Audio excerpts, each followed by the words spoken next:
अ, वर्तमान में 4 पेशेंट जो हैं वो डेंगू के हमारे सदर अस्पताल में एडमिटेड हैं। जो 251 हाउस होल्ड्स का डेंगू की जानकारी मिलने पर जो गृह सर्वेक्षण के लिए टीम्स गई हैं, तो 251 घरों का सर्वेक्षण किया गया और पाया गया कि 41 ऐसे पेशेंट्स हैं जो सस्पेक्टेड क्योर्ड हैं, यानी कि उनको डेंगू हुआ और होने के बाद वो अब ठीक भी हो गए हैं। ऐसे 41 केसेस हैं। इसके अलावा 56 केसेस हैं जो आज के दिन में पॉजिटिव हैं, डेंगू पॉजिटिव माना जा रहा है। इस मौके का फ़ायदा उठाते हुए कई ऐसी जांच एजेंसियां भी हैं जो प्लेटलेट काउंट कम दिखाकर लोगों के बीच में एक भ्रम जैसी स्थिति भी पैदा कर रही है, क्योंकि क्रॉस चेकिंग में जब इसका होता है किसी दूसरे लैब से, तो जो फिगर आ रहा है वो एकदम ही डायगोनली अपोजिट चला जा रहा था। यानी कहीं ना कहीं कुछ लैब्स जो हैं वो ऐसा प्रयास कर रही हैं कि लोगों के बीच में पैनिक क्रिएट करके इसका लाभ उठाया जाए। जो डॉक्टर्स हैं प्राइवेट में, उनसे भी हम लोगों ने अनुरोध किया था पत्र लिखकर कि अगर उनके यहाँ कोई भी ऐसे मामले आते हैं जिसमें कि प्लेटलेट्स की कमी परिलक्षित हो रही है नॉर्मल लेवल से कम, तो वैसी परिस्थिति में उस लाइन लिस्ट हम लोग को उपलब्ध कराएं ताकि हमारी टीम्स उन घरों में जाकर बाकी सदस्यों की भी जांच कर सकें। वर्तमान में डेंगू टेस्टिंग किट्स जो हैं, रैपिड डायग्नोस्टिक किट्स लगभग 190 से ऊपर उपलब्ध हैं जिले में। इसके अलावा जो कन्फर्मेटरी एलिजा टेस्टिंग किट्स होते हैं वो हम लोग के पास 96 उपलब्ध है।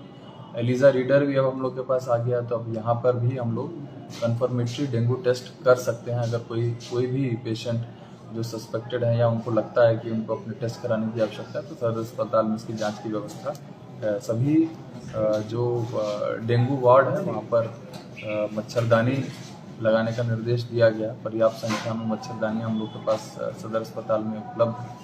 कुछ शिकायतें 1-2 दिन पहले हम लोग को मिली हैं जिसमें कि जो लैब टेक्नीशियंस हैं उनके द्वारा जो है जांच करने से मना कर दिया गया था तत्काल, और अगली तिथि का उनको आने के लिए कहा जा रहा था। उसका संज्ञान लेते हुए उन सभी लोगों पर जिनकी भी इसमें सहभागिता रही थी इस लापरवाही में, उन सब पर शो कॉज जो है डीएस के स्तर से किया गया है। हम लोग अपेक्षा करते हैं कि इस स्थिति में भी सुधार आना चाहिए। जो वार्ड्स हैं, खासकर नगर परिषद के जो वार्ड्स हैं, चाहे वो गोगरी का हो या खगड़िया का वार्ड है, यहाँ पर सभी वार्डों में जो फॉगिंग कराई जा रही है। बहुत जगह जहाँ पर हम लोगों ने अभी तक फॉगिंग नहीं कराई है या जहाँ पर अछूता रह गया वार्ड, वहाँ पर लोगों से भी जानकारी हम लोग प्राप्त कर रहे हैं कि अगर कोई छूट रहा हो तो उसकी जानकारी हम लोग दें। अगर कोई वार्ड बहुत बड़ा है और पूरे वार्ड में अगर फॉगिंग नहीं हो पाई है, आंशिक रूप से हो पाई है, तो वैसे वार्डों में भी फॉगिंग करने का निर्देश हम लोगों ने दिया। सर, अभी तक कितने लोगों को डेंगू से मौत हुई है खगड़िया में? देखिए, सरकारी आंकड़ा जो है अभी तक 0 है, लेकिन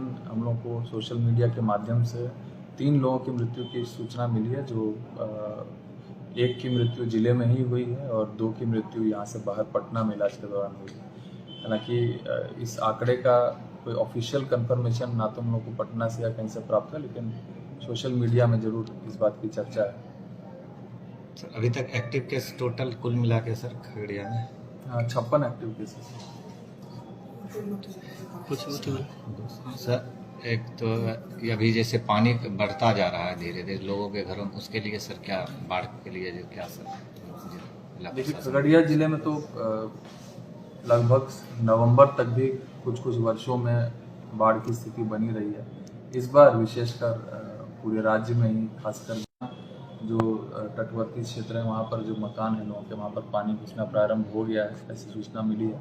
हम लोगों ने सभी सीओज की कल बैठक भी बुलाई है इस दिशा में पूरे रिपोर्ट के साथ, और निश्चित रूप से जहाँ पर पुनः नाव चलाने की आवश्यकता होगी हम लोग नाव चलाएंगे, और अगर कोई फसल क्षति हुई तो उसका आकलन करते हुए बात करेंगे।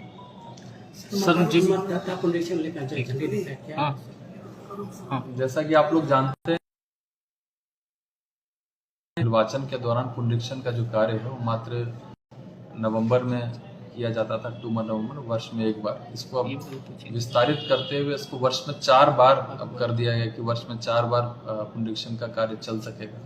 7 नवंबर को प्रारूप प्रकाशन की तिथि निर्धारित है, लोकसभा चुनाव भी होने हैं। ऐसे में आप सबों के माध्यम से मेरा अनुरोध है कि आगामी चुनाव को ध्यान में रखते हुए और एक मतदान जैसे महत्वपूर्ण कार्य को देखते हुए अगर किसी का नाम छूट रहा है तो अपना नाम जुड़वा लें। जो 18 वर्ष की आयु प्राप्त कर रहे हैं वो भी अपना नाम जुड़वाने का प्रयास करें। जिला प्रशासन से जो भी सहयोग की अपेक्षा है वो रहेगी। सभी मतदान केंद्रों पर फॉर्म प्राप्त किए जा सकते हैं। इसके अलावा ऑनलाइन माध्यम से भी लोग अपना नाम जोड़ने के लिए प्रपत्र 6 भर सकते हैं।